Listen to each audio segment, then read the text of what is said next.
यह आबवी वाला lesson start करने जा रहा हूँ, जो तीसरा लेसन है, सिलेबस में है यह आबवी वाला लेसन। सबसे पहले इसकी संकल्पना के बारे में चर्चा करें तो आबवी होता क्या है उसके बारे में चर्चा करें। यह एक निकाय है, यह एक सिस्टम है। संख्याओं का एक ऐसा निकाय होता है जो या तो आयताकार सारणिक के रूप में इसको व्यवस्था किया जाए, तो आयताकार कोई सारणिक हो उसमें संख्याओं को व्यवस्था किया जाए। तो संख्याओं को व्यवस्था, जैसे मान लीजिए कि यहाँ कुछ लिखना है, मान लीजिए यह लिखना है, तो यह आयताकार एक सारणी है, यह आयताकार एक सूचीबद्ध है। तो आयताकार इस सारणी में हम इस रो में लिख रहे हैं, इस तरह कुछ भी लिखना हो, संख्याओं का एक व्यवस्था, एक क्रम होता है समझिए। तो यह एक आयताकार संख्याओं का एक ऐसा निकाय होता है जो आयताकार इस आयत के अंदर संख्याओं को व्यवस्थित किया जाए। तो यहाँ संख्याओं को रो में, यह देखिए रो में लिखा गया है, किसमें, रो में लिखा गया है।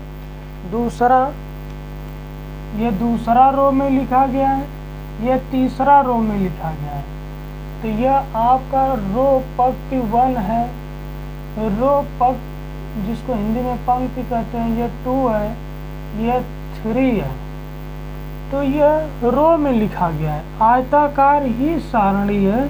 यह आयताकार सारणी में संख्याओं को व्यवस्थित किया गया है। इस तरह हम देख रहे हैं तो यह रो में है।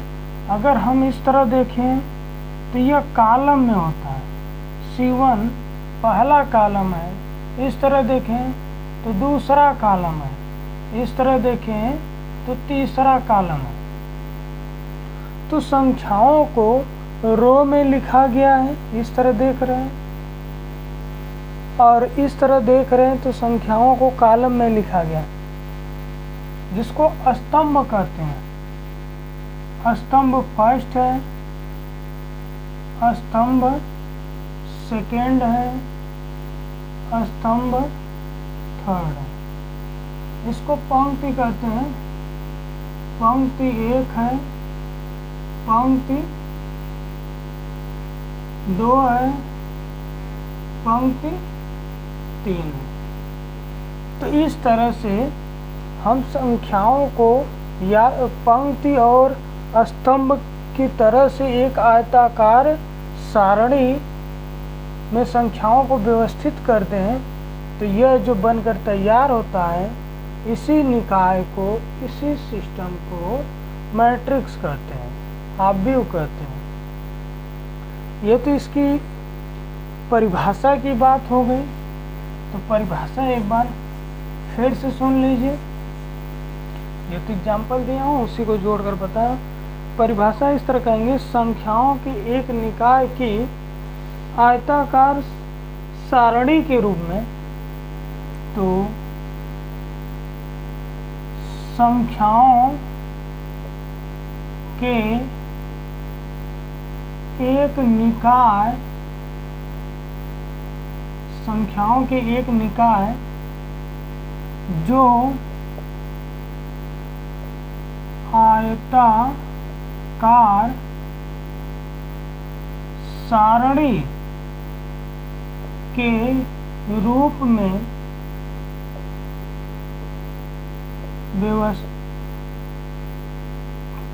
व्यवस्था हो, क्या हो, व्यवस्था संख्याओं के एक निकाय जो आयताकार सारणी के रूप में व्यवस्था, ये जो व्यवस्था या व्यवस्थित व्यवस्था ही क्या कहलाता है, आबवी कहलाता है, मैट्रिक्स कहलाता है।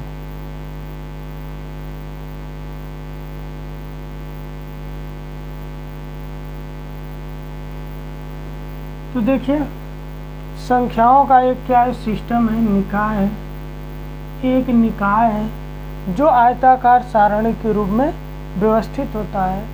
तो यह जो व्यवस्था हमारा होता है, जो संख्याओं को एक आयताकार सारणी के रूप में, आयताकार किसको, संख्याओं को, या संख्याओं के एक निकाय जो आयताकार सारणी के रूप में व्यवस्था या व्यवस्थित होती है, उसे आव्यूह कहलाता है। तो व्यवस्था क्या कहलाता है, आव्यूह कहलाता है। तो एक तरह से ये देखिए, यह आयताकार है, यहाँ कुछ भी ए बी सी, मान लीजिए संख्या ए बी है, मान लीजिए 2 3 है, 4 है, 5 है। तो देखिए यह एक आयताकार इस तरह है, आयताकार पूरा ये बंद नहीं है, मतलब मैट्रिक्स को हम इसी तरह दर्शाएंगे ब्रैकेट से। मैट्रिक्स को या तो इस तरह भी दर्शा सकते हैं, इस तरह भी मैट्रिक्स को दर्शा सकते हैं, यहाँ भी 2 3 4 5 इस तरह भी लिख सकते हैं, इस तरह भी मैट्रिक्स बना सकते हैं। तो यह जो एक आयताकार हुआ इस तरह से, और संख्याओं को इसमें क्या किए हैं, व्यवस्थित किए हैं। तो यह पूरा जो सिस्टम है हमारा, वह आव्यूह कहलाता है। यह जो सिस्टम है वह आव्यूह कहलाता है। अब दूसरे पॉइंट की अगर बात करें, इसी में दूसरे पॉइंट की अगर बात करें हम, तो यहाँ यह इस तरह से अगर हम लिख रहे हैं 1 2 3 4 5 6 7 8 9, तो सबसे पहले यह देखेंगे कि यह रो इसको कहते हैं, जो R1 है इसको रो कहेंगे। इस तरह देखेंगे, क्षैतिज देखेंगे। अगर हमारा क्षैतिज संख्याओं को क्षैतिज में जो लिखा रहेगा वह रो रहता है। तो यह क्षैतिज में है तो ये इसका रो है, यह दूसरा क्षैतिज है तो दूसरा रो हो जाएगा, यह तीसरा क्षैतिज है तो तीसरा रो हो जाएगा। और ये देखिए यह पहला स्तंभ है, देखिए यह परपेंडिकुलर जिस तरह होता है इस पर क्षैतिज पर, यह उसी तरह यह स्तंभ है। तो यह दूसरा पहला कॉलम और यह दूसरा कॉलम है, और यह आपका तीसरा कॉलम है। तो इस तरह से हम यह यहाँ क्रम लिखते हैं, आव्यूह का क्रम।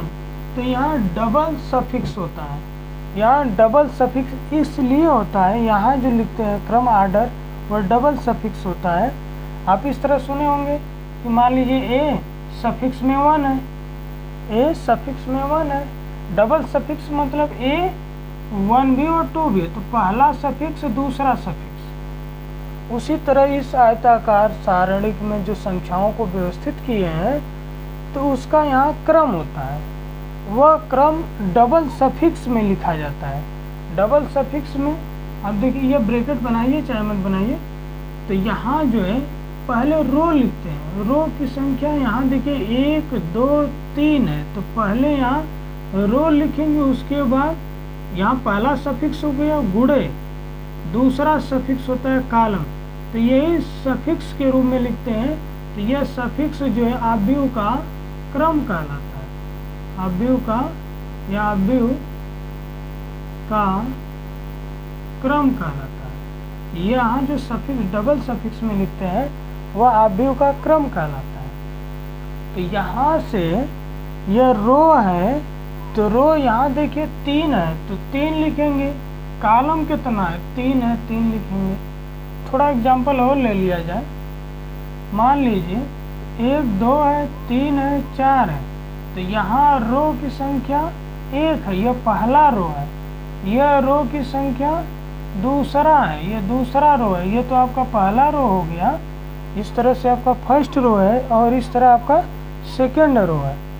तो रो तो 2 हो गया, देखिए रो पहले लिखेंगे, उसके बाद कॉलम देखिए यह पहला कॉलम है, यह दूसरा कॉलम है, तो कॉलम भी 2 हो गए। तो यह क्या कहला रहा है, ऑर्डर ऑफ मैट्रिक्स, आव्यूह का क्रम। अगर हम इस तरह लिखें 1 2 3, तो यहाँ देखिए इस तरह क्षैतिज में 1 ही है तो 1 लिखेंगे, गुणे रो में देखिए 1 2 नहीं सॉरी, कॉलम में देखिए 1 2 3, यह 3 हो जाएगा। तो यह आपका मैट्रिक्स, इस मैट्रिक्स का यह क्रम कहलाएगा। आगे और देखिए एग्जाम्पल थोड़ा, मान लीजिए 1 2 3 4 5 6 इस तरह से संख्याओं को व्यवस्थित किया गया है।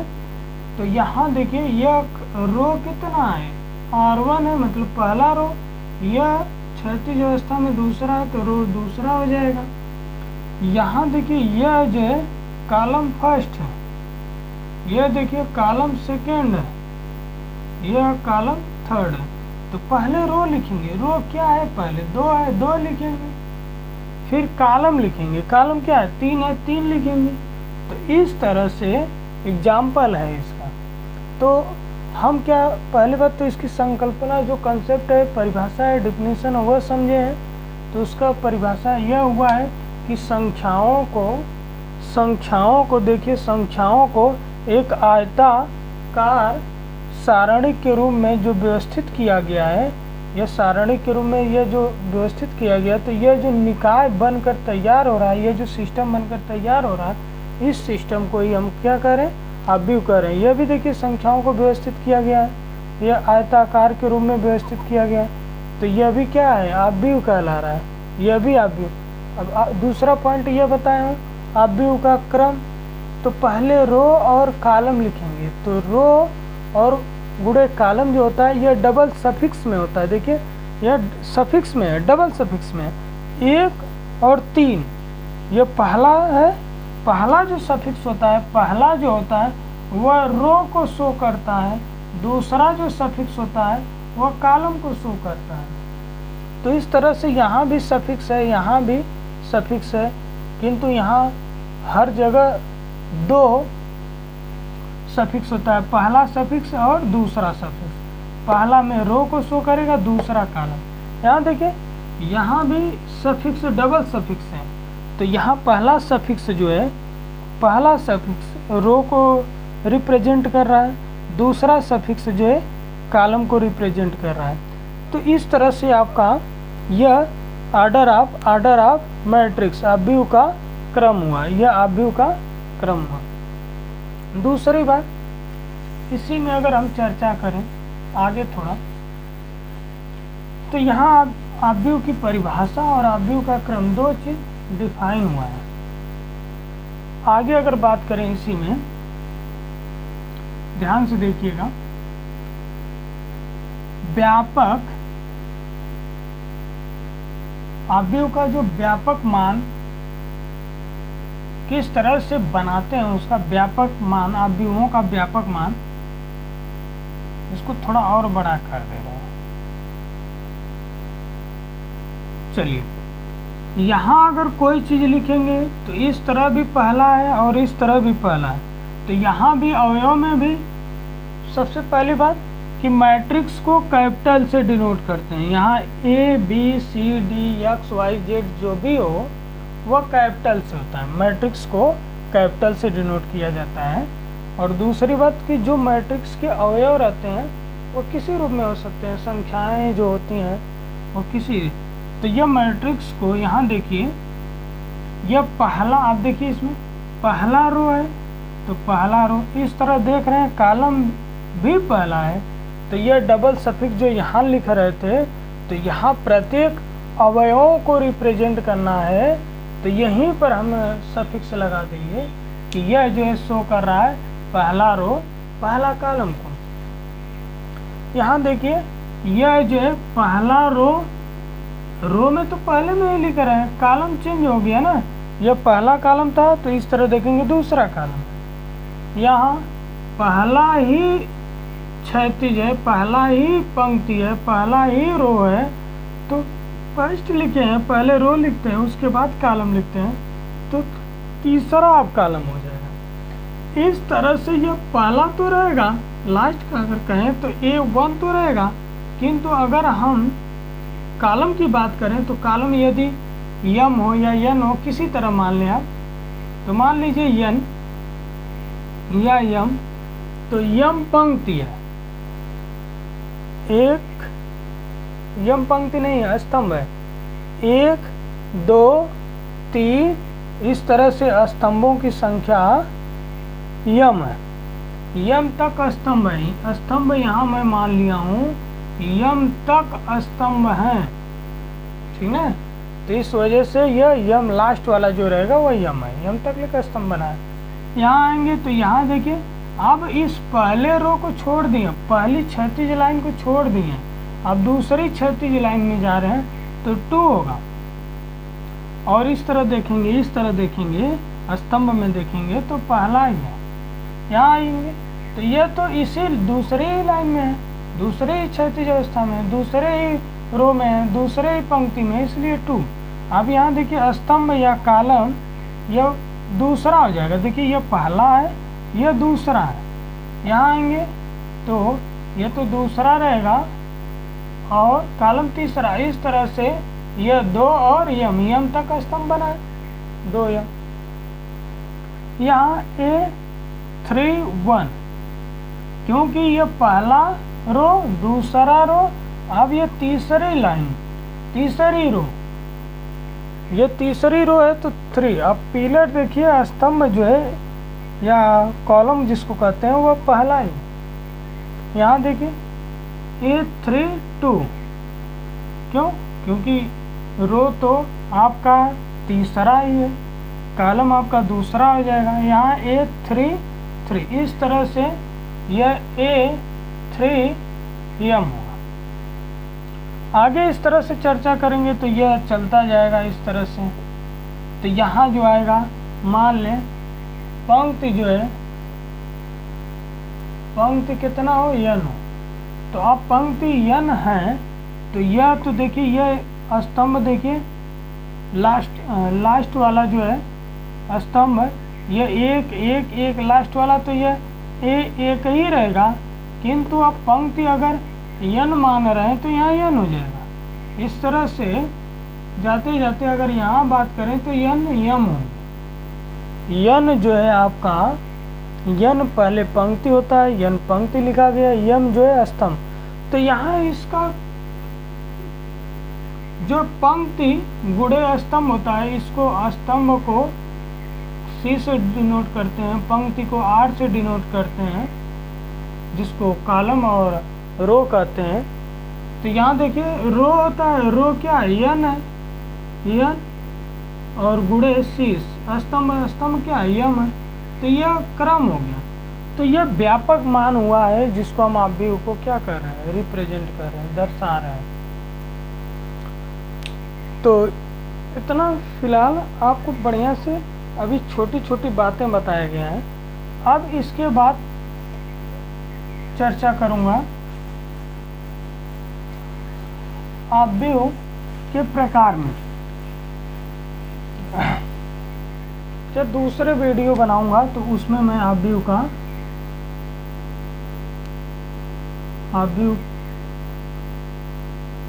प्रकार, दूसरे वीडियो में इसके बारे में, आव्यूह का नहीं, आव्यूह के प्रकार में, इस तरह शुद्ध भाषा, आव्यूह के प्रकार में दूसरे वीडियो में बताऊंगा। फिलहाल कुछ इसके बारे में चर्चा कर दे रहा हूँ। इसमें क्या क्या होता है, स्तंभ आव्यूह होता है, स्तंभ आव्यूह होगा। दूसरा, नाम से ही पहले पंक्ति आव्यूह होगा, स्तंभ आव्यूह, पंक्ति आव्यूह। तीसरा, वर्ग आव्यूह होगा। ये सब नाम है, पंक्ति आव्यूह, स्तंभ आव्यूह। प्रकार के अंतर्गत यह सब आएंगे, वर्ग आव्यूह। अगला इसी में कहें तो शून्य आव्यूह है, शून्य आव्यूह। इसी में आपका अदिश आव्यूह है,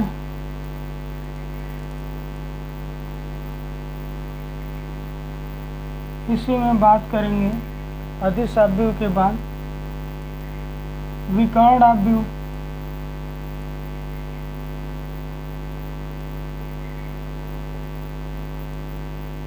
विकर्ण आव्यूह के बाद इसी में अगर चर्चा करें तो इकाई आव्यूह,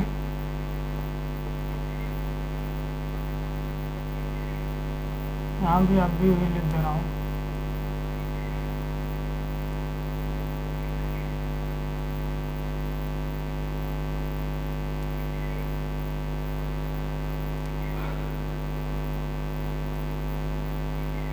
इसी में अगर चर्चा करूं,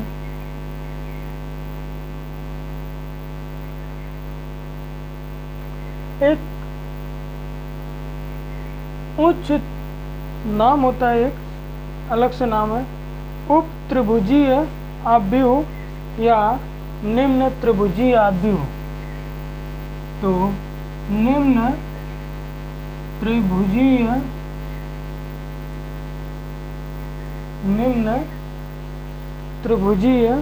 आव्यूह, यह भी नाम है, प्रकार में है। 9th उप त्रिभुजीय आव्यूह।